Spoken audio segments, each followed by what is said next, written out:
नमस्कार, मी प्रसन्न जोशी. आपण पाहताय एबीपी माझा. सुरुवातीला पाहूया टॉप 25 बातम्या. अहमदाबाद विमानतळावर पंतप्रधान मोदींची बैठक. बैठकीत विमान अपघातावर चर्चा. अनेक अधिकारी आणि मंत्र्यांची बैठकीला उपस्थिती. पंतप्रधान मोदींकडून विमान दुर्घटना स्थळाची पाहणी. अधिकाऱ्यांकडून घेतला घटनेचा आढावा.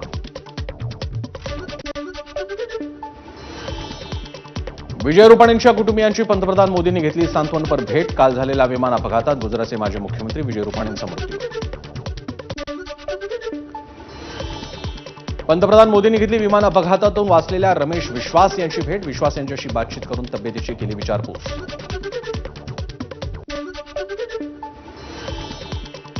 इमर्जन्सी गेटच्या बाजूला बसल्यानं जीव वाचवता आला. विमान अपघातातून बचावलेल्या रमेश विश्वास यांची माहिती.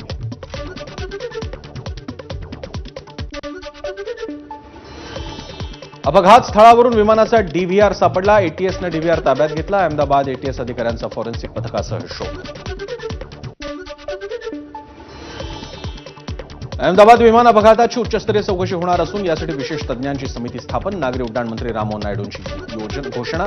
डीजीसी आणि एअर इंडियाची टीम घटनास्थळी दाखल. पुढील तपास सुरू. उद्धव ठाकरेंनी बोलावल्यास भेटायला जाईन. मंत्री आणि शिंदेचे आमदार संजय शिरसाट यांचं सूचक वक्तव्य. मी ठाकरेंना भेटल्यावर राजकीय चर्चा करू नका. संजय शिरसाटांचा मिश्किल टोला. सिंहस्थ कुंभमेळ्याच्या पार्श्वभूमीवर नाशिक महानगरपालिका जिंकण्याचा महायुतीचा निर्धार. महायुती म्हणून नाशिक महापालिका निवडणूक लढवायची आहे. एकनाथ शिंदेंच्या निरोपाची उदय सामंतांकडून घोषणा. नाशिक निवडणुकीबाबत निर्णय घेण्याचे सर्वाधिकार दादा भुसेंना. नाशिक शहरातील वाहतूक कोंडीचा मंत्री दादा भुसे आणि उदय सामंतांना करावा लागला सामना. शिवसेनेच्या मंत्र्यांना पदाधिकाऱ्यांनी रस्ता काढून पोहोचवलं पक्ष कार्यालयात. मायको सर्कल ते त्र्यंबक रोडवर मोठी वाहतूक कोंडी. ई कॅबिनेटसाठी मंत्र्यांना देण्यात येणाऱ्या ऍपलचा आयपॅड पुरवठा कंत्राट रद्द. एका आठवड्यात 50 ऍपल आयपॅडचा पुरवठा न करू शकल्यानं टेंडर रद्द. एबीपी माझाचे पश्चिम महाराष्ट्र ब्युरो चीफ मंदार गोंजारी यांना सासवड आचार्यात्रे पत्रकारिता पुरस्कार प्रदान. आचार्यात्रे यांच्या स्मृती दिनानिमित्त सासवडमध्ये झालं पुरस्काराचं वितरण.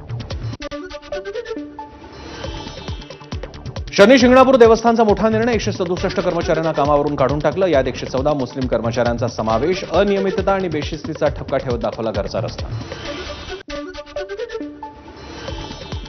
मुंबईच्या मरीन ड्राईव्ह परिसरात जोरदार पाऊस. अचानक आलेल्या पावसामुळे नागरिकांची तारांबळ. पुण्याच्या काही भागात ढगांच्या कडकडाटासह पावसाची दमदार हजेरी. पुणे जिल्ह्यासाठी ऑरेंज अलर्ट जारी.